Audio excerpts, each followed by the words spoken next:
ओम नमो भगवते वासुदेवाय।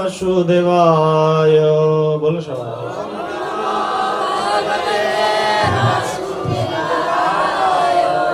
ओम नमो भगवते वासुदेवाय।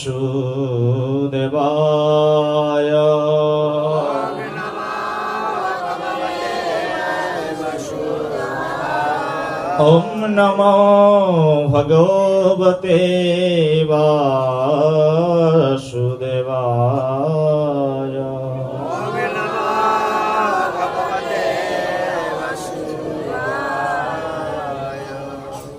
भगवद गीतार जन्म जयंती महोत्सव की जय जय। राधा रमन सरकार की निताय गौर प्रेमानंदे हरि हरि।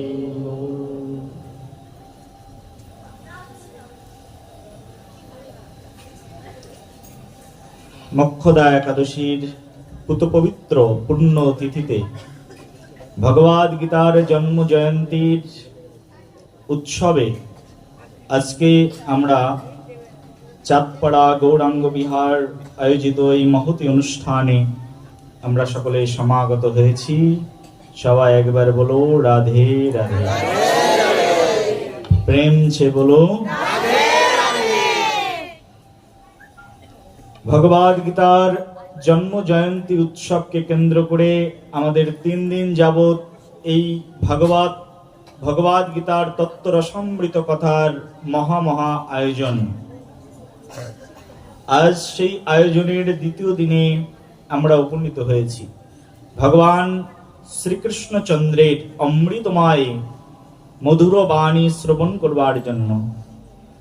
ভগবান শ্রীকৃষ্ণচন্দ্রের যে কথা, সেই কথা শ্রীমদ্ ভগবদ গীতার মধ্যে শ্রীপাদ ব্যাসদেব গোস্বামী সুন্দরভাবে সৃজন করেছেন।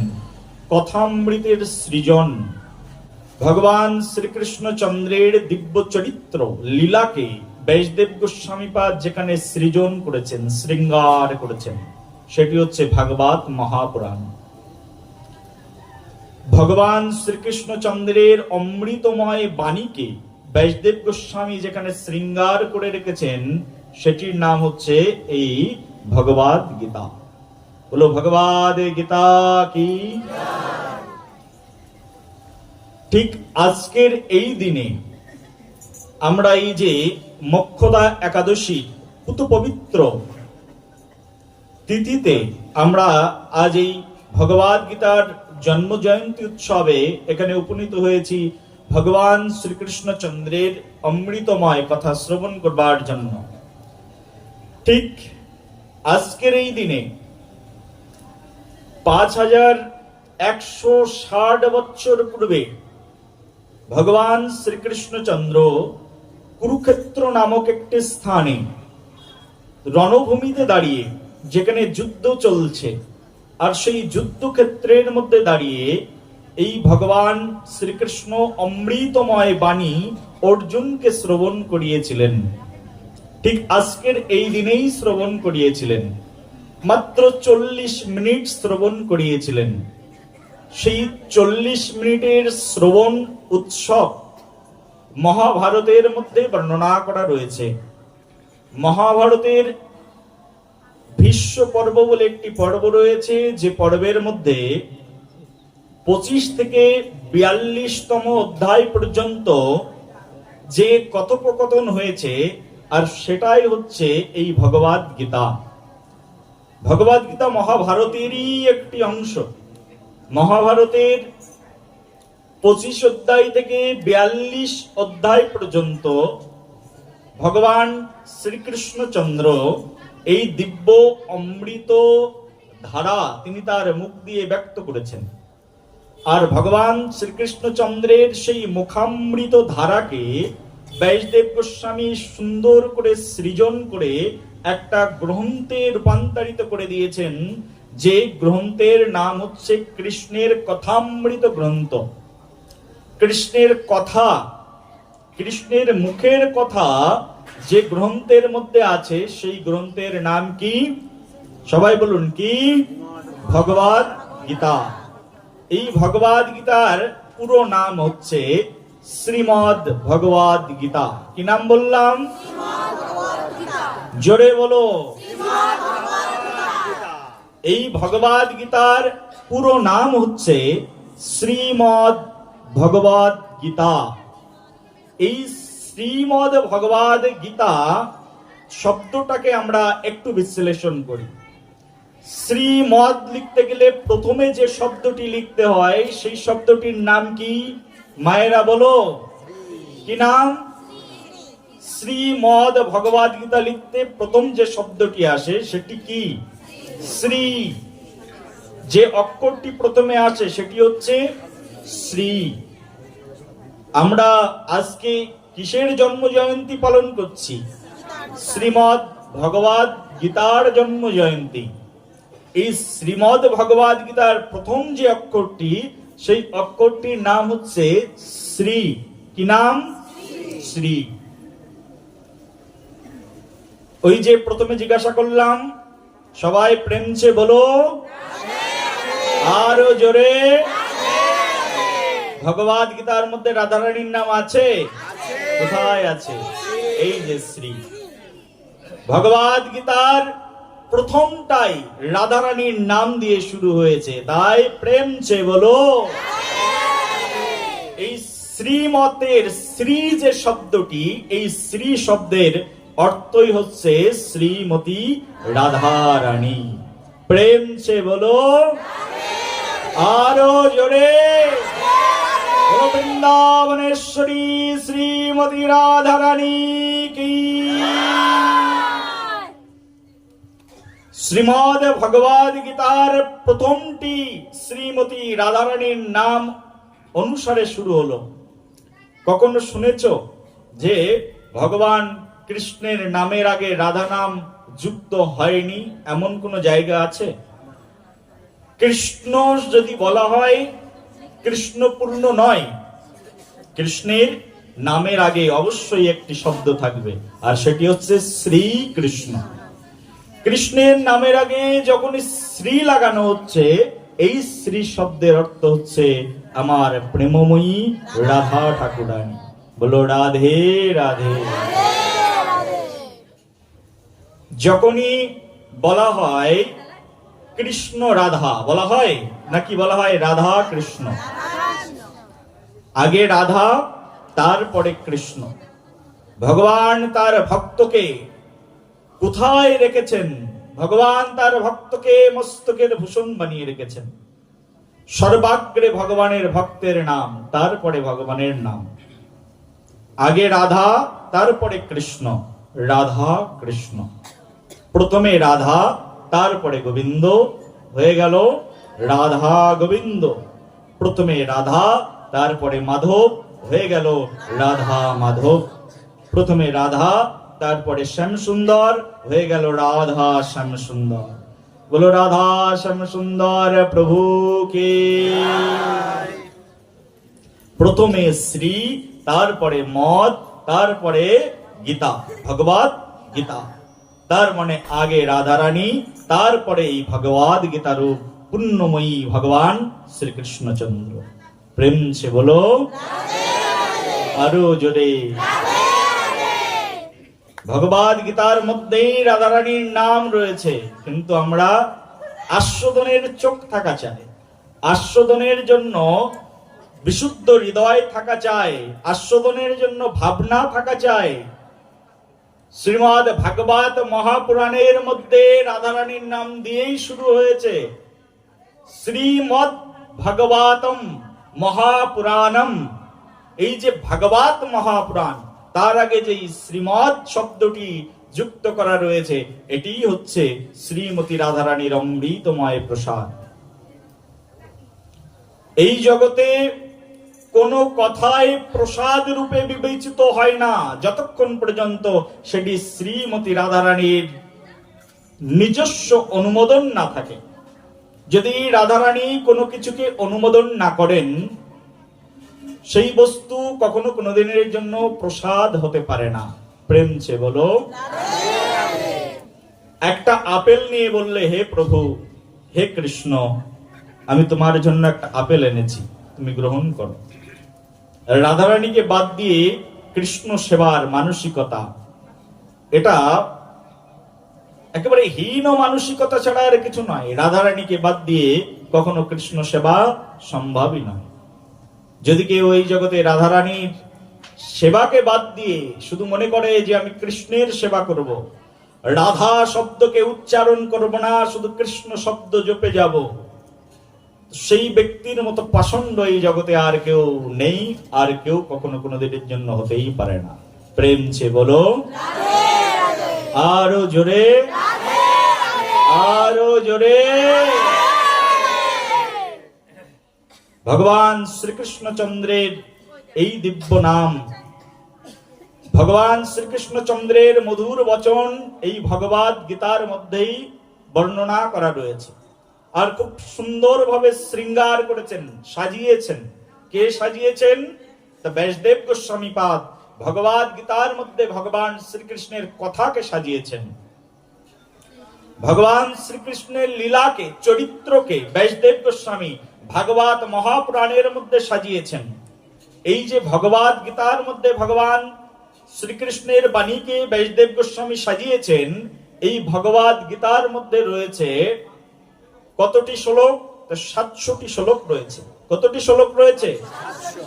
এই ভগবদ গীতার মধ্যে 700টি শ্লোকে ব্যাসদেব গোস্বামী ভগবদ গীতাকে শৃঙ্গার করেছেন। আর ভাগবত মহাপুরাণকে, অর্থাৎ ভগবান শ্রীকৃষ্ণের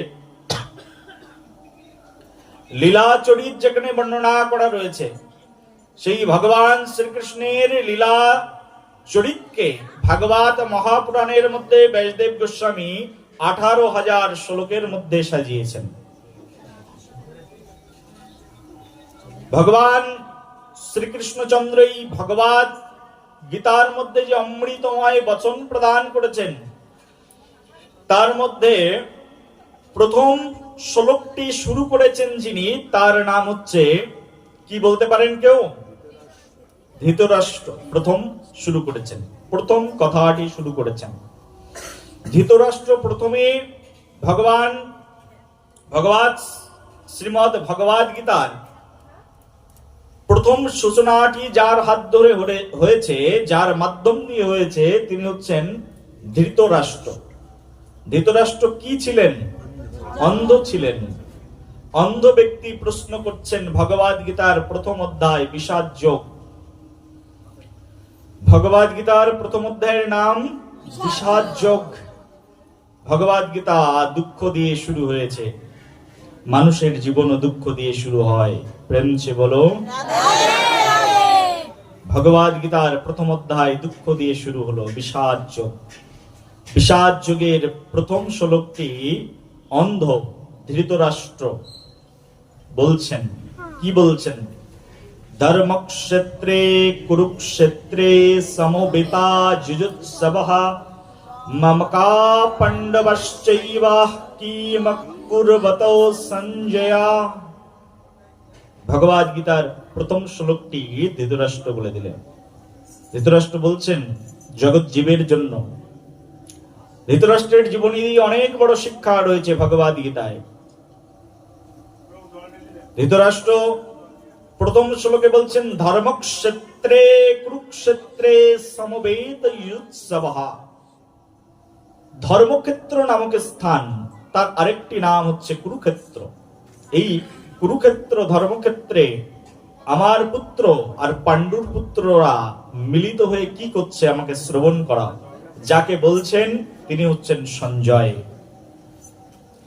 সঞ্জয়কে উদ্দেশ্য করে ধৃতরাষ্ট্র বললেন। এই ধৃতরাষ্ট্র এই পুরো ভগবদ গীতার মধ্যে একটি শ্লোক তার মুখ দিয়ে উচ্চারণ করেছেন, দ্বিতীয় শ্লোক সঞ্জয় বলেছেন। সঞ্জয় এই যে ভগবদ গীতা, এই ভগবদ গীতার মধ্যে সঞ্জয় 40টি শ্লোক সে তার মুখ দিয়ে উচ্চারণ করেছেন। কতটি বললাম? 40টি শ্লোক তার মুখ দিয়ে উচ্চারণ করেছেন। সঞ্জয় বলে বলে শুনিয়েছেন, পুরোটাই সঞ্জয় বলেছেন, কিন্তু তার মুখনিসৃত বাণী হচ্ছে 40টি। তার মধ্যে অর্জুন, যিনি, যাকে ভগবান শ্রীকৃষ্ণ এই ভগবদ গীতার দিব্য জ্ঞান শ্রবণ করিয়েছেন, এই অর্জুন বলেছেন 85টি শ্লোক, আর ভগবান শ্রীকৃষ্ণ বলেছেন 574টি শ্লোক।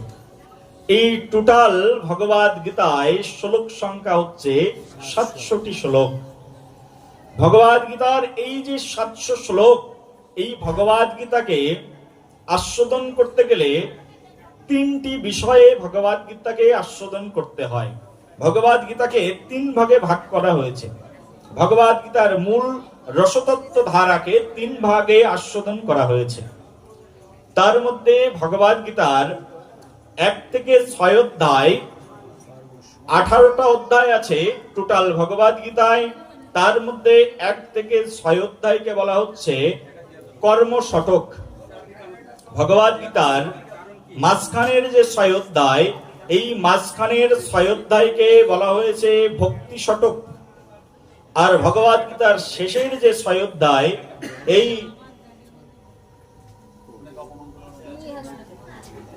কি হয়েছে, ভগবদ গীতার শেষের 6 অধ্যায়কে বলা হচ্ছে ভগবদ গীতার ভক্তি শতক। তো ভগবদ গীতায় এই 3টি শতক রয়েছে। আপনারা কে কে ভগবদ গীতা পড়েছেন সবাই? এগুলো নাম জানেন না প্রথমবার শুনছেন? অনেকেই প্রথমবার শুনছেন। জীবনে প্রথমবার যারা শুনছেন তারা একবার বলুন রাধে রাধে। প্রেম সে বলো আরো জোরে। আপনারা ভগবদ গীতা পড়েছেন, কিন্তু কখনো গুরুদেবের কাছে এসে বসে পড়েননি, তো সেই জন্য জানেন না ভগবদ গীতার আস্বাদনটা কি।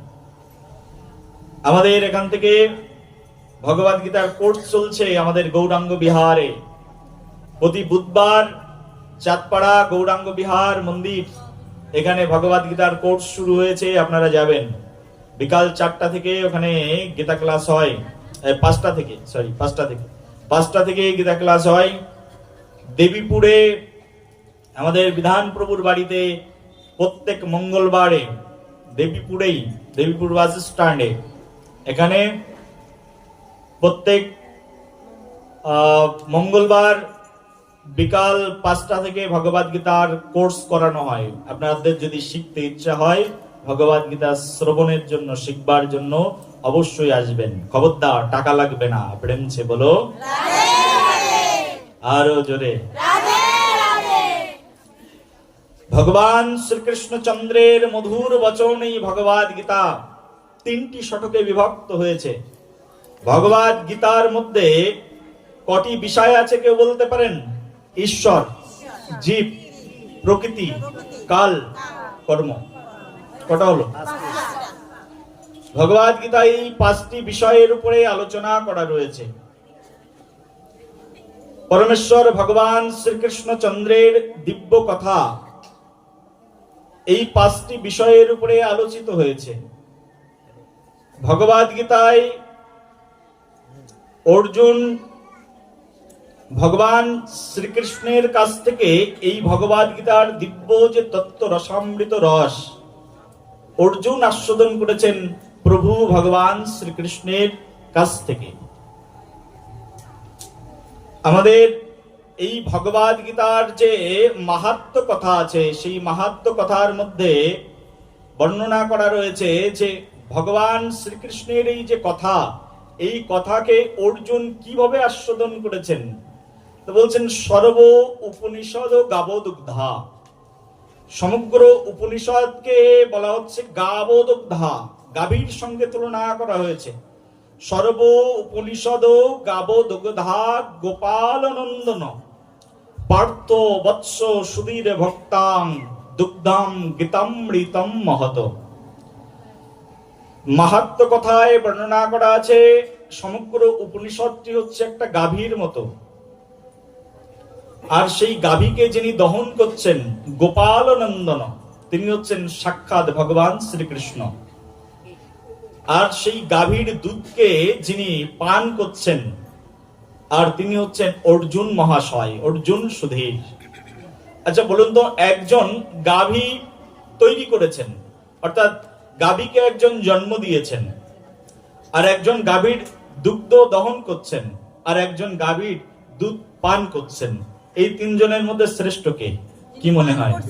হ্যাঁ, যিনি পান করছেন তিনি শ্রেষ্ঠ মনে হয়? হ্যাঁ, যে তৈরি করেছেন তিনি শ্রেষ্ঠ। আচ্ছা, একজন গাছ লাগালো, ঠাকুর দাদা গাছ লাগালেন, ঠিক আছে, গাছ লাগানোর পরে ঠাকুর দাদা মরে গেলেন, গাছে জল দিয়ে বেড়া দিয়ে ওই বাড়ির কর্তামশাই গাছকে বড় করলেন, বড় করার পরে তিনি মরে গেলেন, ফল খেতে পারলেন না, আর সেই গাছ থেকে অনেক সুন্দর মিষ্টি, মনে করেন অম্র ফল হয়েছে, আম ফল হয়েছে, একজন সেই ফল আস্বাদন করছেন। এই তিনজনের মধ্যে সবচেয়ে লাকি কে বলুন? একজন লাগালো, একজন সেটাকে বাঁচিয়ে রাখলো, আর একজন সেই ফলকে আস্বাদন করলো। তিনজনের মধ্যে সবচেয়ে লাকি কে? কি মনে হয়?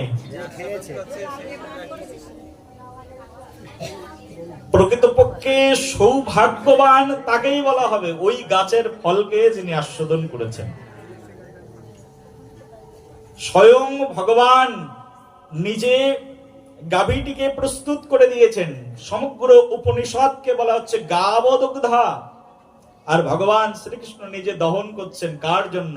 তার সন্তান, তার পুত্র, তার সখা, তার পার্থ, তার শরণাগত শিষ্য, নাম কি? অর্জুন। তার জন্য তিনি দহন করে দিচ্ছেন, তুমি আস্বাদন করো, আমি অনেক আস্বাদন করেছি, এখন তোমাকে আস্বাদন করাবো। আর অর্জুন বসে বসে সেই ভগবদ গীতার সেই অমৃত পীযূষ ধারাকে আস্বাদন করেছেন। ভগবদ গীতা ভগবান শ্রীকৃষ্ণ যখন অর্জুনকে শোনাচ্ছেন না, সেই কুরুক্ষেত্রের রণাঙ্গনে, কুরুক্ষেত্রের যুদ্ধের মধ্যে যখন ভগবদ গীতার এই জ্ঞান দিচ্ছেন, ভগবান শ্রীকৃষ্ণ একবার বলছেন, অর্জুন বহুনি মে ব্যতীতানি জন্মানি তব চরজনঃ, বলছে হে অর্জুন, তোমার আমার বহুবার জন্ম হয়েছে, যা তোমার মনে নেই কিন্তু আমার মনে আছে। আর এই ভগবদ গীতার এই যে জ্ঞান আমি বহু পূর্বেই দিয়েছি, সূর্যদেবকে আমি এই জ্ঞান শুনিয়েছি। এই কথা শুনে অর্জুন বলছেন, হে প্রভু, এই ভগবদ গীতার জ্ঞান তুমি সূর্যদেবকে শুনিয়েছ? তোমার জন্ম আর আমার জন্ম তো একই সঙ্গে, প্রায় কাছাকাছি আমাদের জন্ম হয়েছে, তুমি সূর্যদেবকে এই গীতার জ্ঞান কি করে শ্রবণ করালে? ভগবান শ্রীকৃষ্ণ তখন অর্জুনকে বলছে, দেখো, সূর্যদেবকে এই জ্ঞান আমি শ্রবণ করিয়েছি, তার কারণ তোমার আমার জন্ম হয়েছে, তোমার তো মনে নেই কিন্তু আমার সব মনে আছে। কারণ কি? কারণ হচ্ছে আমি প্রভু, আর আমি হচ্ছে এই জগতের একমাত্র প্রতিপালক, সমগ্র বিশ্বকে আমি সৃজন করেছি, তাই আমার সব মনে আছে। আমি যুগে যুগে আসি, পরিত্রাণায় সাধনাম বিনাশায় চ দুষ্কৃতাম ধর্ম সংস্থাপনার্থায় সম্ভবামি যুগে যুগে। আমি প্রত্যেক যুগে যুগে পৃথিবীতে আসি, আর এসে এই ভগবদ গীতা শ্রবণ করায়। কতদিন আগে শ্রবণ করিয়েছিলাম? ভগবান বলছে, দেখো, এই পৃথিবী সৃষ্টির প্রারম্ভ কালে 12,04,00,000 বছর পূর্বে আমি এই ভগবদ গীতার জ্ঞান সূর্যদেবকে দিয়েছিলাম। কত বছর পূর্বে বলো? 12,04,00,000 বছর পূর্বে আমি ভগবদ গীতার জ্ঞান সূর্যদেবকে শ্রবণ করিয়েছিলাম। বলি 12,04,00,000 বছর পূর্বে তুমি এই কথা সূর্যদেবকে শ্রবণ করিয়েছিলে? হ্যাঁ, 12,04,00,000 বছর পূর্বে। কি হলো তখন? যখন আমি ভগবদ গীতার জ্ঞান এই পৃথিবীতে মানুষ প্রতিপালন করবার জন্য আমি ভগবদ গীতার জ্ঞান শ্রবণ করিয়েছিলাম। তার মানে কুরুক্ষেত্রের মাটিতে দাঁড়িয়ে ভগবান শ্রীকৃষ্ণ যে গীতার জ্ঞান বলেছিলেন, এই গীতার জ্ঞান কিন্তু বহু পূর্বকালেও ছিল, অর্থাৎ সত্য যুগেও এই গীতার জ্ঞান ছিল। শুনেছিলেন কে? সূর্যদেব। সূর্যদেব সেই গীতার জ্ঞান আবার মনু মহারাজকে শুনিয়েছিলেন। মনু মহারাজ সেই গীতার জ্ঞান আবার ইক্ষ্বাকু মহারাজকে শ্রবণ করিয়েছিলেন। এইভাবে গুরুদেব পরম্পরা ধারায় ভগবদ গীতার জ্ঞান পৃথিবীতে আসছিল। হঠাৎ করে ভগবদ গীতার জ্ঞান নষ্ট হয়ে গেল। যখনই ভগবদ গীতার জ্ঞান পৃথিবী থেকে নষ্ট হয়ে গেল, তখন কৌরব আর পাণ্ডব তৈরি হয়ে গেল। বলো হরি বল। দেখো, কৌরব আর পাণ্ডব কি কি বললাম? একটা হচ্ছে কৌরব আর এক হচ্ছে পাণ্ডব। এই কৌরব পাণ্ডব তৈরি হওয়ার কারণ কি? তা কৌরব আর পাণ্ডব তৈরি হওয়ার কারণ গীতার জ্ঞানের অভাব। কিসের অভাব?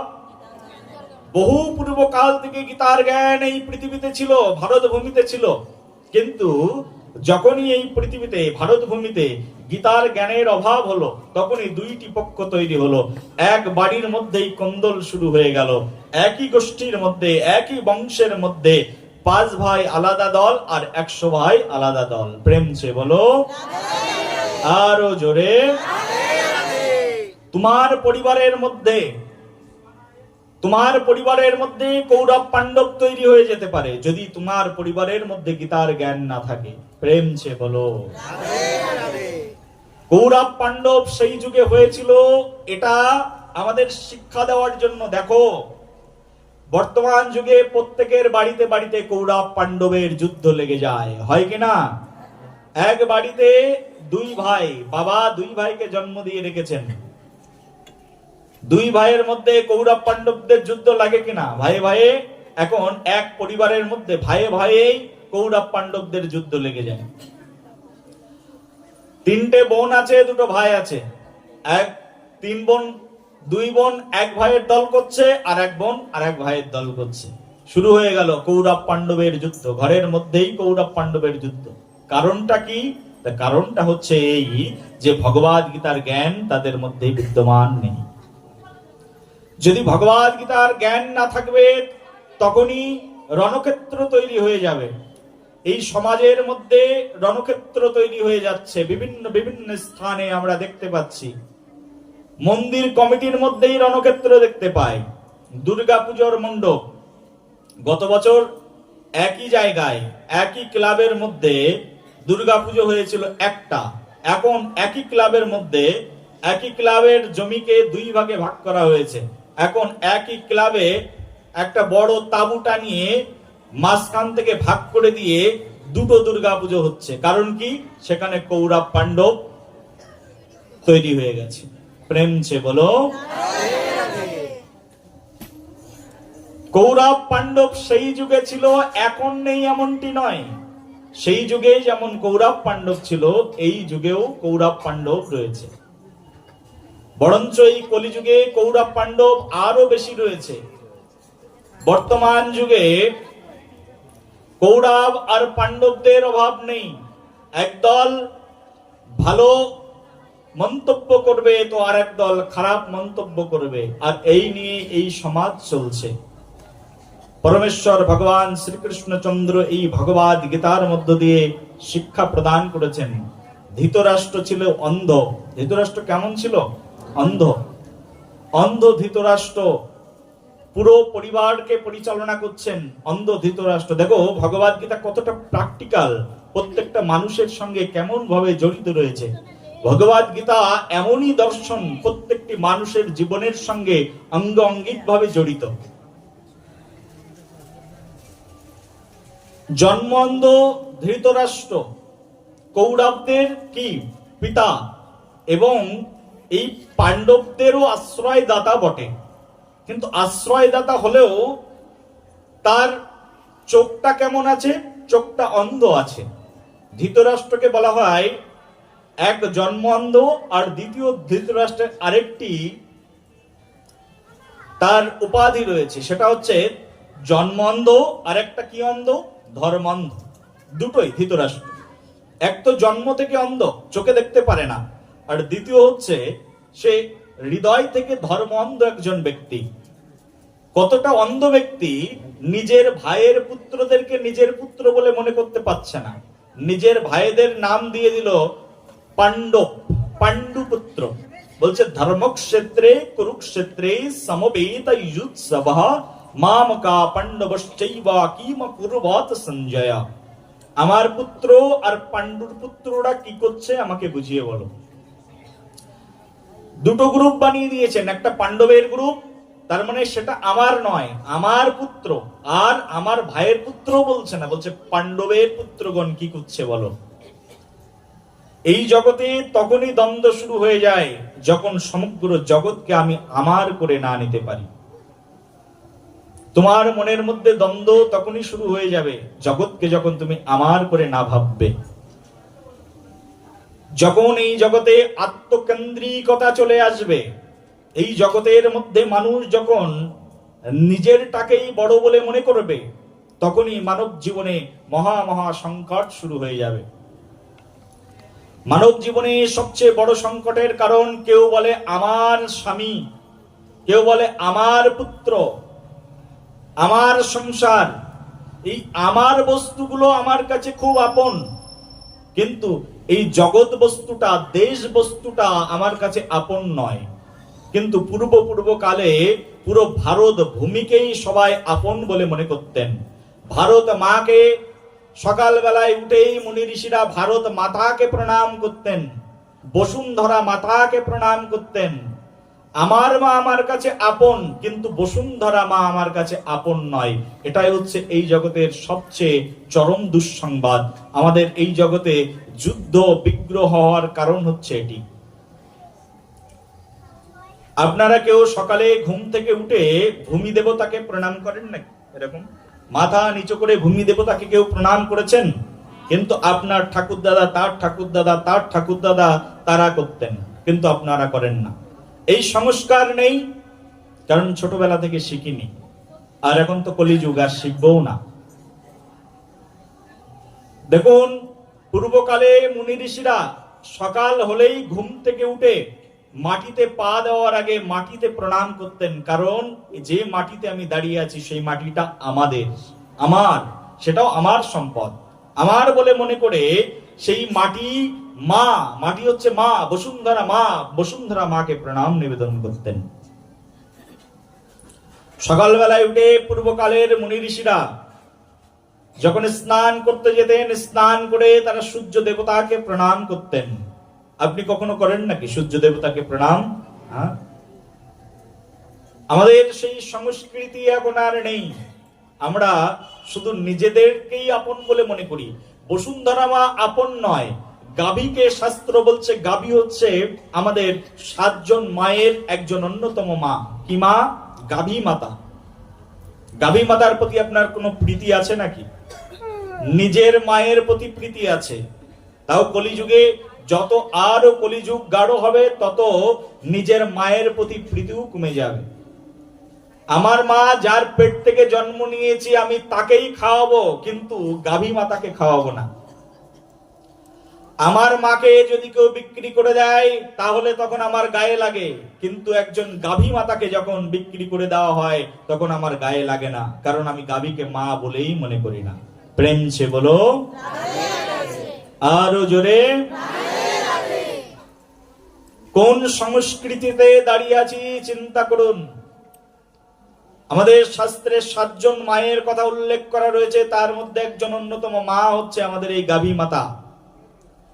গাভী মাতাকে বিক্রি করে দেওয়া হচ্ছে, মুসলিমরা ধরে খাচ্ছে, তাতে আমাদের কোনো সংশয় নেই, কোনো ব্যথা অনুভব হয় না। তার কারণ কি?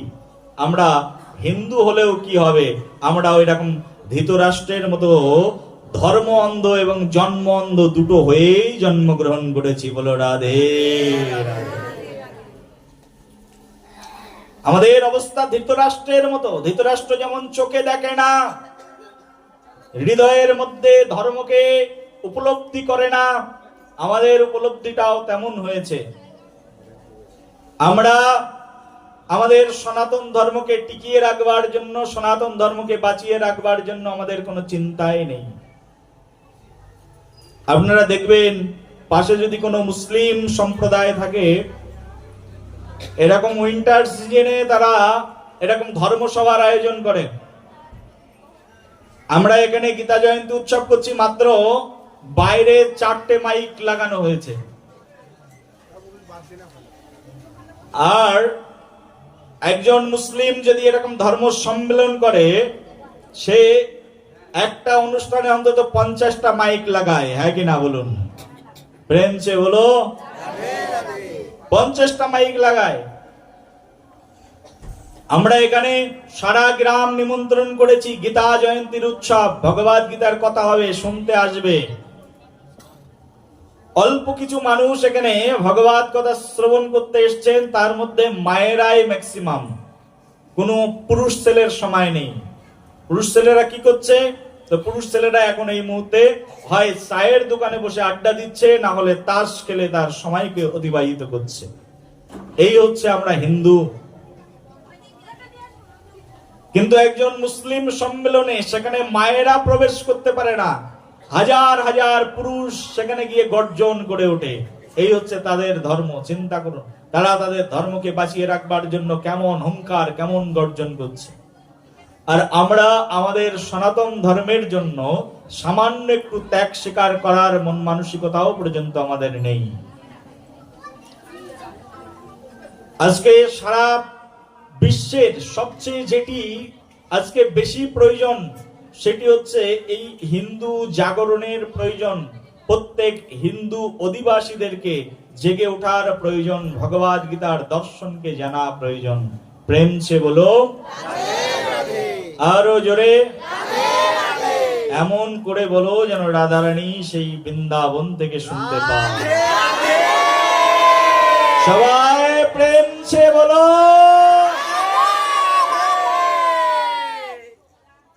সনাতন ধর্মের বিজয় পতাকাকে যদি আমরা দেখতে চাই, ধৃতরাষ্ট্রের মতো জন্ম অন্ধ আর ধর্ম অন্ধ হয়ে থাকলে চলবে না।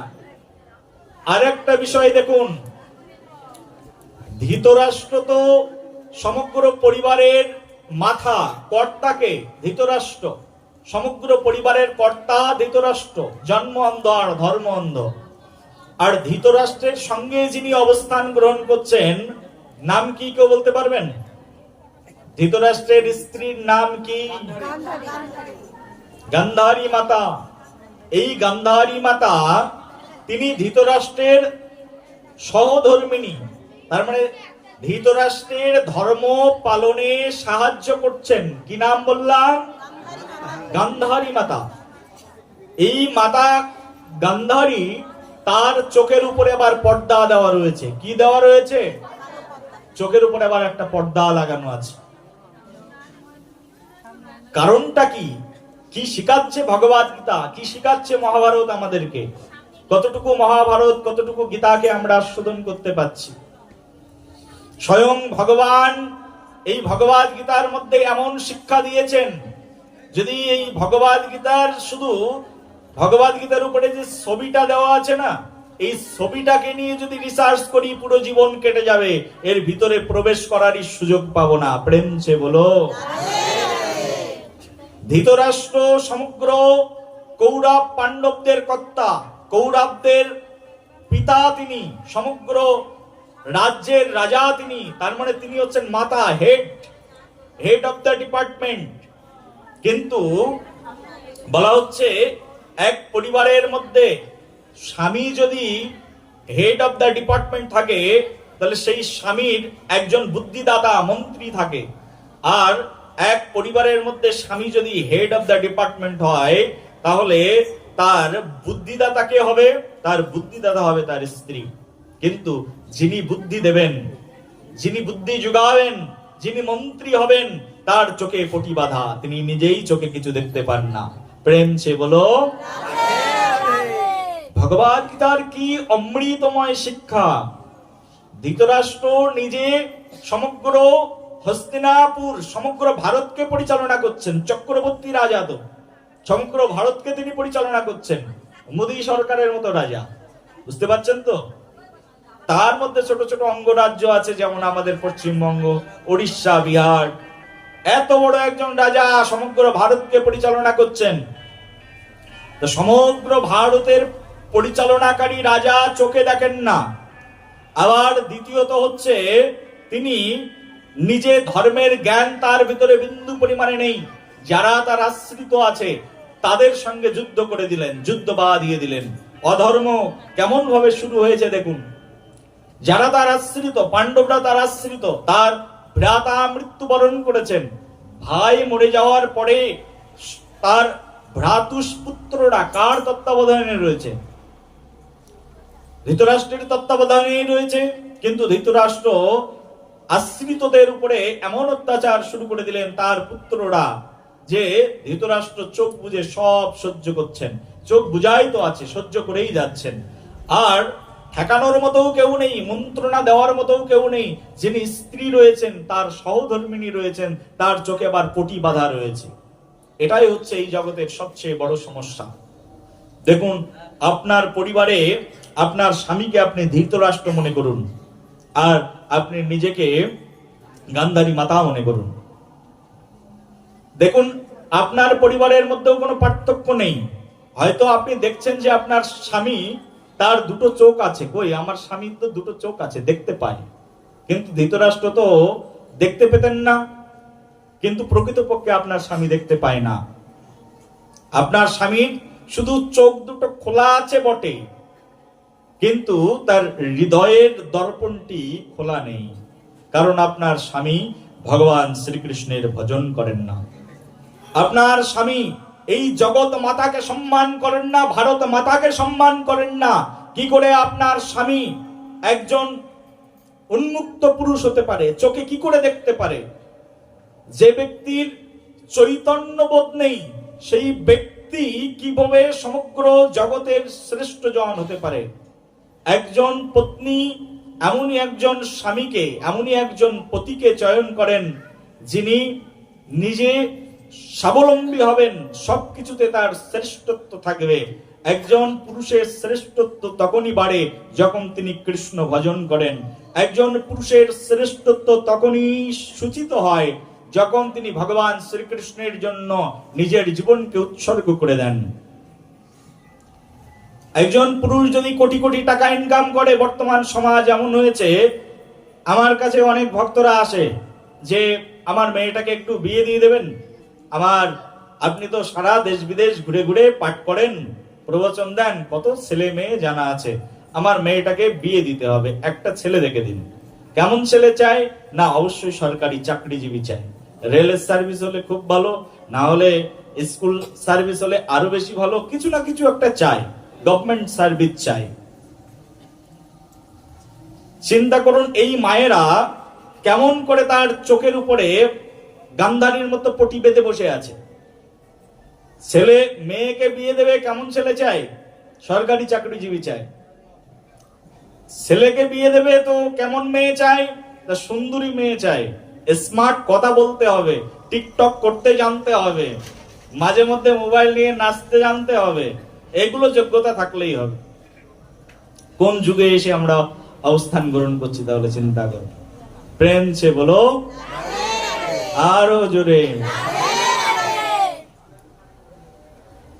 প্রকৃতপক্ষে এইগুলো আমাদের জীবনের প্রকৃত যোগ্যতা নয়। একজন পুরুষের সবচেয়ে বড় যোগ্যতা কি? একজন পুরুষের সবচেয়ে বড় যোগ্যতা, সে ভগবান শ্রীকৃষ্ণের ভজন করতে জানে। একজন পুরুষের সবচেয়ে বড় যোগ্যতা, সে ভগবান শ্রীকৃষ্ণের কাছে আত্মসমর্পণ করতে জানে। একজন পুরুষের বড় যোগ্যতা, সে আরতি দেখাতে জানে। একজন পুরুষের বড় যোগ্যতা, সে হা নিতাই, হা গৌরাঙ্গ বলে ডাকতে জানে। এটাই হচ্ছে একজন পুরুষের সবচেয়ে বড় যোগ্যতা। একজন পুরুষের এটাই হচ্ছে পুরুষত্বতা, যে একটা গাভীকে নিয়ে একজন মুসলিম কেটে খাচ্ছে, আর সে গিয়ে সেই গাভীটাকে সেখান থেকে বাঁচিয়ে নিয়ে আসছে। সে হুঙ্কার দিয়ে সেখানে দাঁড়িয়ে পড়লো যে গাভী হত্যা করা চলবে না, কারণ গাভী আমার মা। এটাই হচ্ছে একজন পুরুষের সবচেয়ে বড় পুরুষত্বতা। যদি নিজের দেশ মাতৃকাকে না বাঁচাতে পারি, তাহলে আমি কিসের পুরুষ? নিজের ধর্মকে রক্ষা করতে জানি না। কেউ ভগবান শ্রীকৃষ্ণকে লম্পট বলল, আমি চুপচাপ শুনলাম, তাকে তর্কের দ্বারা পরাস্ত করলাম না, তার জিহ্বা কেটে নিলাম না। এটা পুরুষত্বতা নয়।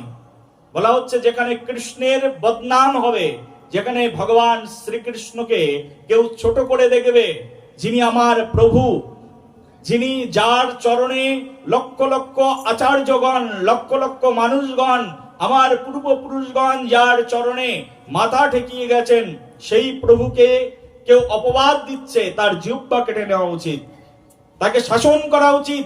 আমি বরঞ্চ শুনে একেবারে সেখান থেকে নপুংসকের মতো চলে আসলাম। এটাকে কখনো পুরুষত্বতা বলা হয় না। পুরুষত্বতা সেটাকে বলা হয় যখনই আমি আমার ধর্মের জন্য কাজ করি। আজকে আমরা চাঁদপাড়াতে ভগবদ গীতার জন্ম জয়ন্তী উৎসব পালন করছি। সারা গ্রাম ডাকিয়ে অল্প কিছু সংখ্যক মানুষকে আমরা আমাদের সঙ্গে পেয়েছি, যারা আমাদের এই ভগবদ গীতার জন্ম জয়ন্তী উৎসবে কর্মী হিসাবে আত্মনিয়োগ করেছে। প্রায় 3 বছর ধরে আমরা এখানে প্রচার করছি। আমাদের এখানে ফর্ম রয়েছে, সবাইকে বলছি আপনারা আমাদের সংগঠনের সদস্য হন, ভগবদ গীতার প্রচারে এগিয়ে আসুন, ভগবানের নাম প্রচারে এগিয়ে আসুন। সবাই পলিটিক্যাল সোসাইটি, পলিটিক্যাল অর্গানাইজেশনের একজন মেম্বার হবে, কিন্তু এটা হচ্ছে একটা রিলিজিয়াস ইনস্টিটিউট, এখানকার কেউ সদস্য হতে চায় না। কারণ যদি একবার এইরকম কোন ধর্মীয় সংগঠনের সদস্য হয়ে যায়, তাহলে বারবার ডাকবে আর বলবে প্রসাদ খেয়ে যাও। প্রসাদ খাওয়ার সময় নেই, কিন্তু মাংস খাওয়ার সময় আছে। বলো রাধে রাধে। ভগবানের প্রসাদ খাওয়ার টাইম নেই। ডাকতে পারে যে কোনো সময় প্রসাদ খেয়ে যাও, ডাকতে পারে একটু হাত তুলে কীর্তন করো, সেই জন্য এই সংগঠনের সদস্য হওয়ার সময় নেই আমাদের। এটা কখনো পুরুষত্বতা হতে পারে না। ভগবদ গীতা আমাদেরকে পুরুষত্বতা শিক্ষা দেয়। ভগবদ গীতা একজন নারীকে আদর্শ নারী হওয়ার শিক্ষা দেয়। গান্ধারীর জীবনী দিয়ে তিনি শিক্ষা প্রদান করেছেন, গান্ধারীর মতো হয়ে না। ভগবান শ্রীকৃষ্ণ ভগবদ গীতার মধ্যে যে 574টি শ্লোক বলেছেন, তার মধ্যে ভগবান শ্রীকৃষ্ণচন্দ্র একজন মানুষকে কিভাবে আদর্শ মানুষ হতে হয়, একজন গুরু কেমন হবেন, একজন শিষ্য কেমন হবেন, সব এই ভগবদ গীতার মধ্যে ভগবান শ্রীকৃষ্ণ বর্ণনা করেছেন। সেই জন্য আমাদেরকে গীতা পড়তে হবে, জানতে হবে আমার জীবনের উদ্দেশ্য কি, আমি কোন জিনিসটা কিভাবে ব্যবহার করব, তাও ভগবান শ্রীকৃষ্ণ ভগবদ গীতার মধ্যে বর্ণনা করেছেন। ভগবদ গীতার মধ্যে একটি শ্লোক আছেন যেখানে ভগবান শ্রীকৃষ্ণ বলছেন, যদি দান করতে হয় না, তা আমাকেই দান করো। যত করৌষি যদস্নাসি যজুহৌষি দদাসি যত তপস্যসি কন্তেয় তৎ পুরুষ মদর্পণম। যদি কিছু দিতে হয় আমাকে দাও, যদি যজ্ঞ করতে হয় আমার যজ্ঞ করো। এই যে এখন যে যজ্ঞটি হচ্ছে, এই গীতা পাঠ, এটি হচ্ছে গীতার যজ্ঞ। কি যজ্ঞ? গীতার যজ্ঞ। এটির আরেকটি নাম হচ্ছে গীতা জ্ঞান যজ্ঞ। ভগবান শ্রীকৃষ্ণ জ্ঞান যজ্ঞের মাধ্যমেই তিনি পূজিত হন। সেই ভগবদ গীতার জ্ঞান যজ্ঞে আমরা এখানে এসে উপনীত হয়েছি, ভগবদ গীতার সেই তত্ত্ব রসামৃত কথা শ্রবণ করতে। ভগবান শ্রীকৃষ্ণ ভগবদ গীতার এই 700 শ্লোকের মধ্যে একজন মানুষের জীবনের সব তত্ত্বকে তিনি এখানে বিশ্লেষণ করে বুঝিয়ে দিয়েছেন। একজন অসুরের কর্তব্য কি, সেটাও এই ভগবদ গীতার মধ্যে পেয়ে যাবেন। এই যে ভগবদ গীতা, একজন অসুর কি করে তার সাম্রাজ্য বিস্তার করবে, তাও ভগবদ গীতার মধ্যে লেখা রয়েছে। দেখুন, ভগবদ গীতা এমন একটা গ্রন্থ, একজন রাজনীতিবিদ ভগবদ গীতা পড়ে রাজনীতি শিখবার জন্য, বুঝতে পাচ্ছেন? একজন অসুর ভগবদ গীতা অধ্যয়ন করে, ভগবদ গীতার রস আস্বাদন করে আসুরিক সাম্রাজ্য বাড়ানোর জন্য। একজন দক্ষ কর্মী ভগবদ গীতা অধ্যয়ন করে তার কর্মযজ্ঞকে আরো সুন্দর সুচারু রূপে পরিচালনা করবার জন্য। একজন কৃষ্ণ ভক্ত কপালে তিলক পরে ভগবদ গীতা অধ্যয়ন করে ভগবান শ্রীকৃষ্ণকে হৃদয় দিয়ে আস্বাদন করবার জন্য। ভগবদ গীতার মধ্যে শ্রীমতী রাধারানীর সেই প্রেমময়ী ভাব রয়েছে, সেটি আস্বাদন করবার জন্য একজন ভক্ত এই ভগবদ গীতা অধ্যয়ন করে। বলো নিতাই গৌরে প্রেমানন্দে হরি হরি বল। ভগবদ গীতার এই আস্বাদন এক এক ব্যক্তির কাছে এক এক রকম। দেখবেন মহাত্মা গান্ধী ভগবদ গীতা পড়েছেন কি পড়েননি? একেবারে বগলের মধ্যে নিয়েই ঘুরে বেড়াতেন সব সময়। কি পড়তেন? এখান থেকে বলতেন, আমি এই যে ভারতবর্ষ স্বাধীন করছি, এর সকল তত্ত্ব আমি ভগবদ গীতা থেকে পাই। পুরো রাজনীতি ভগবদ গীতার মধ্যেই রয়েছে। তুমি ভালো রাজনীতিবিদ হতে চাও, ভগবদ গীতা পড়ো। না, আমি রাজনীতিবিদ হতে চাই না, কিছুই হতে চাই না, এত কিছু হতে চাই না, আমি একজন ভালো ছাত্র হতে চাই। তুমি যদি ভালো ছাত্র হতে চাও তাও তোমাকে ভগবদ গীতা পড়তে হবে। আমি একজন ভালো গৃহবধূ হতে চাই, যদি কেউ ভালো গৃহবধূ হতে চায় তাকেও ভগবদ গীতা পড়তে হবে। আমি একজন ভালো মা হতে চাই, এই মা হওয়ার উপাদানটাও ভগবদ গীতার মধ্যে দেওয়া রয়েছে। প্রেম সে বলো আরো জোরে। এই কুরুক্ষেত্রের রণাঙ্গনে আমরা দুটো জিনিস স্পষ্ট দেখতে পাই, ভালো করে বুঝবেন। সব কিন্তু গীতার কথাই বলছি আমরা, বাইরের কোনো কথা নয়, সব গীতার কথাই। কুরুক্ষেত্রের মাটিতে আমরা দুটো জিনিসকে দেখতে পাই। এক কৌরব পক্ষ, একজন মা, তিনি তার কাম বাসনা থেকে 100 জন পুত্রকে জন্ম দিয়েছেন। আর একজন মা কুরুক্ষেত্রের এই যুদ্ধভূমিতে তার অবদানও দেখতে পায়। একজন মা কামনা বাসনার মধ্য দিয়ে কত পুত্রকে জন্ম দিয়েছেন? 100টা পুত্রকে জন্ম দিয়েছেন কামনা বাসনার মধ্য দিয়ে। আর একজন মা তপস্যার মাধ্যম দিয়ে 5টা পুত্রকে জন্ম দিয়েছেন। 5 জনের জীবন একরকম আর 100 জনের জীবন আর একরকম। যদি দুর্যোধন না থাকতো, যুদ্ধ হতো নাকি? হ্যাঁ, দুর্যোধন দুঃশাসন আছে বলেই এত বড় যুদ্ধ, রক্তক্ষয়ী যুদ্ধ, সেই মহাভারত তৈরি হয়ে গেল। দুটো বিষয়, একজন মা ইচ্ছা করলে পারেন না এমন কোনো কাজ নেই। এই জগতে নারীর গুরুত্ব এমন যে পুরুষরা যেমন এগিয়ে আসবে, তাদের চেয়ে একজন নারীকে এগিয়ে আসা আরো বেশি দরকার। একজন নারী যদি আদর্শ নারী না হয়, তাহলে একটা আদর্শ সমাজ তৈরি হবে না। প্রেম সে বলো। একজন নারী যদি আদর্শ নারী না তৈরি হয়, তাহলে সমাজ কখনো আদর্শ সমাজে পরিণত হতে পারে না। নারীর গুরুত্ব কেমন? কুন্তী মাতা তার 5টি সন্তানকে জন্ম দিয়েছেন তপস্যার মাধ্যম দিয়ে। কেমন ভাবে জন্ম দিয়েছেন? তপস্যার মাধ্যম দিয়ে। পাণ্ডু মহারাজের সঙ্গে কুন্তী মাতার কোনো সম্বন্ধ স্থাপিত হয়নি, কিন্তু 5টা পুত্র সন্তান হয়ে গেছে। আর এই 5টি যে পুত্র সন্তান, কুন্তী এবং মাদ্রির এই 5টি পুত্র সন্তান, এই 5টি পুত্র সন্তানই হচ্ছে তপস্যালব্ধ প্রসাদ, তপস্যার প্রসাদ। তপস্যার প্রসাদের ফলে যে পুত্র জন্ম নিল, সেই পুত্রের মাধ্যম দিয়ে ভগবান শ্রীকৃষ্ণ সমগ্র বিশ্বে এই ভগবদ গীতার প্রচার করালেন। কুন্তী মাদ্রির পুত্র অর্জুন, আর সেই অর্জুনকে কেন্দ্র করে আজ এই ভগবদ গীতার মতো এই মহা সাহিত্য আমাদের মাঝখানে এসেছে। ভগবদ গীতার মতো এই মহা সাহিত্য কার জন্য এসেছেন? তা অর্জুনের জন্য এসেছেন। তো অর্জুন, ভগবান শ্রীকৃষ্ণ বহুদিন ধরে অপেক্ষা করছেন।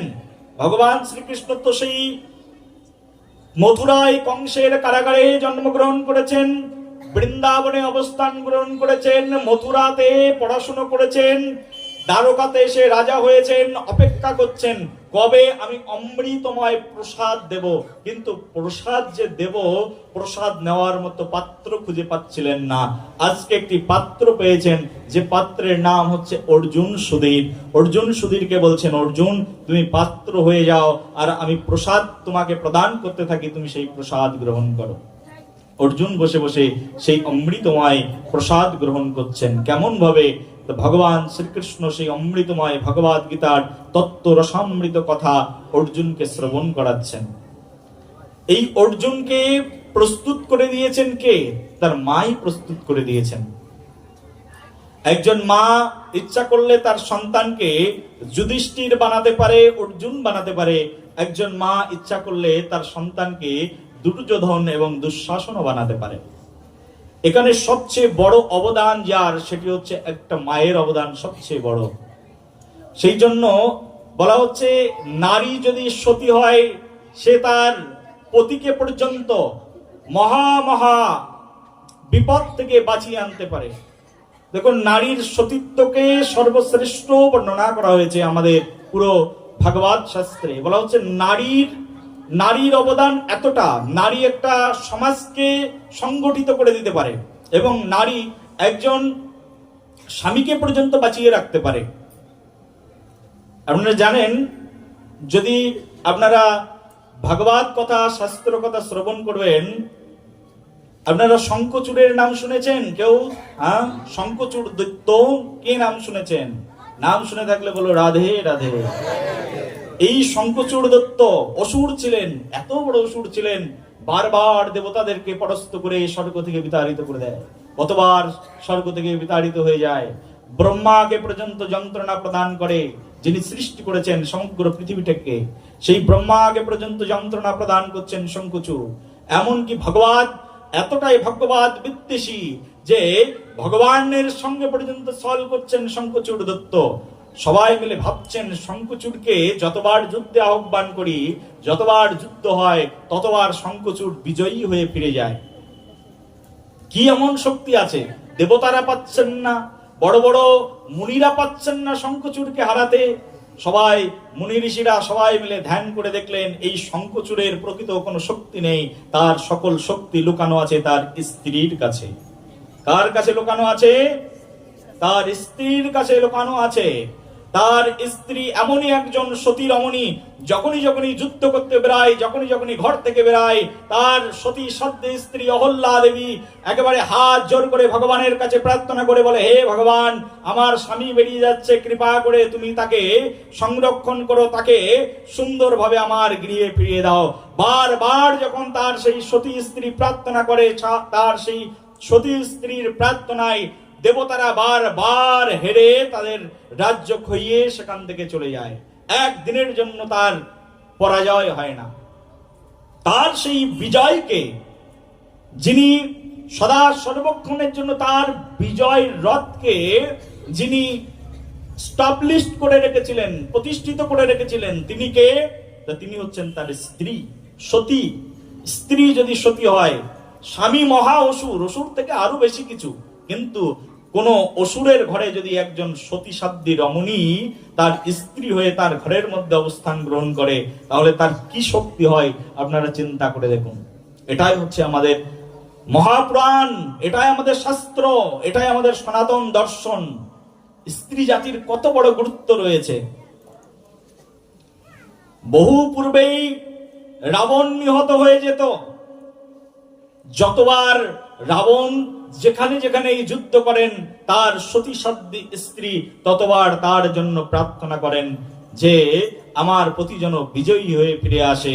একবার হনুমান যখন লঙ্কার মধ্যে প্রবেশ করলেন, আর লঙ্কার মধ্যে গিয়ে রাবণের শত স্ত্রীর সঙ্গে সাক্ষাৎ করে বললেন, হে মায়েরা, তোমরা সকলেই সতী, আর তোমাদের সকলের জন্যই আমাদের এই পৃথিবীতে সবচেয়ে বড় ধরনের অশান্তি বিদ্যমান রয়েছে। রাবণ যে আজ এই বড় বড় অশান্তির কর্ম করছে, তার মধ্যে সবচেয়ে বড় অশান্তি সাক্ষাৎ লক্ষ্মী দেবীকে হরণ করে তোমার প্রতি তার নিজ রাজত্বে রেখে দিয়েছেন। কৃপা করে একবারের জন্য তোমাদের স্বামীর পরাজয় কামনা করতে হবে না। কোন স্ত্রী কখনো তার স্বামীর পরাজয় কামনা করে না, কিন্তু একবারের জন্য নীরব থাকো। হনুমানের কথায় একবারের জন্য তারা নীরব থাকলেন। সেই নীরবের ফলশ্রুতিতে ভগবান শ্রী রামচন্দ্র গিয়ে ধনুর্বাণের দ্বারা সেই রাবণকে মেরেছিলেন। বলো রাধে রাধে, প্রেম সে বলো আরো জোরে। একজন স্ত্রীর কর্তব্য কর্ম কোথায় দেখো। একজন স্বামী মৃত্যুবরণ করেছেন, তার দেহস্থিত আত্মাকে স্বয়ং যমরাজ সঙ্গে করে নিয়ে চলে গেছে, তার ফিরে আসার কোনো সম্ভাবনা নেই। যমরাজ নিয়ে চলে গেছে এক সতী বেহুলা লকিন্দর, নাম শুনেছ কিনা? এক সতী তার স্বামীকে সেই নরক কুণ্ড থেকে, সেখান থেকে ফিরিয়ে নিয়ে সেই পৃথিবীতে আবার নতুন করে তার জীবন দিয়ে দিয়েছেন। এটা আমাদের শাস্ত্র, এটাই আমাদের সনাতন সিদ্ধান্ত। একজন নারীর গুরুত্ব কোথায়?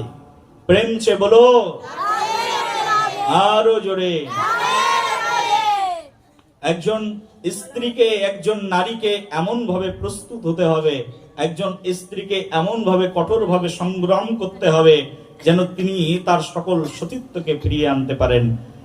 একজন স্ত্রী যদি সমাজে সুন্দরভাবে তার জীবন কাঠামোকে পরিচালনা করেন, তাহলে এই সমাজ একটা সুন্দর সমাজে রূপান্তরিত হতে পারে। স্ত্রীরা ভাগবত পাঠে বেশি আসে বটে, কিন্তু তারা রক্ষণশীলতার কারণে, এই জগতের কিছু কিছু কুসংস্কারের কারণে, এই জগতের তামসিক বৃত্তির কারণে সঠিকভাবে তারা তাদের জীবনটাকে ভগবদ গীতার আদর্শের আলোকে আলোকিত করতে পারে না।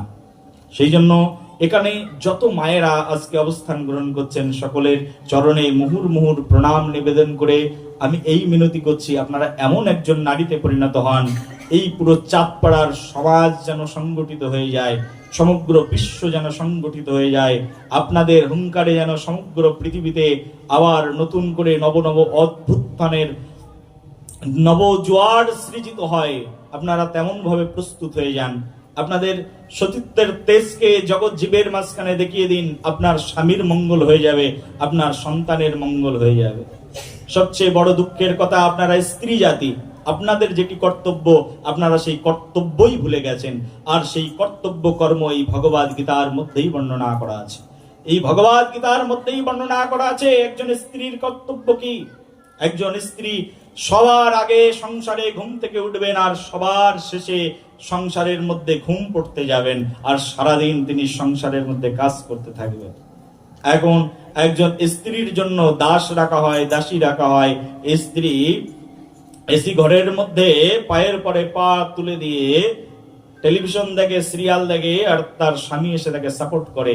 এই পুরুষ যে সমাজ, পুরুষ সমাজ এমন মেলেস্য সমাজে পরিণত হয়েছে, পুরুষের চরিত্র এতটাই মেলেস্য হয়ে গেছে যে স্ত্রীকে সেবা করছে, কিন্তু স্ত্রীকে দিয়ে সে কোনো সেবা গ্রহণ করছে না। স্ত্রীর কর্তব্য তার স্বামীর সেবা করা। পুরো পৃথিবীটার মানচিত্রটাই উল্টে গেছে। কোন জগতের মধ্যে আমরা বাস করছি? সেই জন্য আপনারা এখানে যারা মায়েরা রয়েছেন, ম্যাক্সিমাম আপনারা বয়োবৃদ্ধ, ম্যাক্সিমাম যারা রয়েছেন পুরনো দিনের, আপনারা অন্তত আপনাদের বৌমাদেরকে, আপনারা অন্তত আপনাদের পরবর্তী প্রজন্মকে এমন শিক্ষা দিয়ে যান যাতে করে তারা স্বামীর সেবা করে, স্বামীর সেবা যেন গ্রহণ না করে। প্রেম সে বলো, আর একবার বলো। আমাদের সময় শেষ, আর একবার বলো প্রেম সে বলো। আমরা কেমন সমাজ গঠন করতে চাই? আমাদের গৌরাঙ্গ বিহার সংঘ দেখতে পাচ্ছেন তো উপরে, হ্যাঁ, কি সংঘ লেখা আছে? আমাদের গৌরাঙ্গ বিহার সংঘ এমন একজন নারী তৈরি করতে চায়, এমন একজন আদর্শ মা তৈরি করতে চায় যার গর্ভ থেকে অসুর বের হবে না।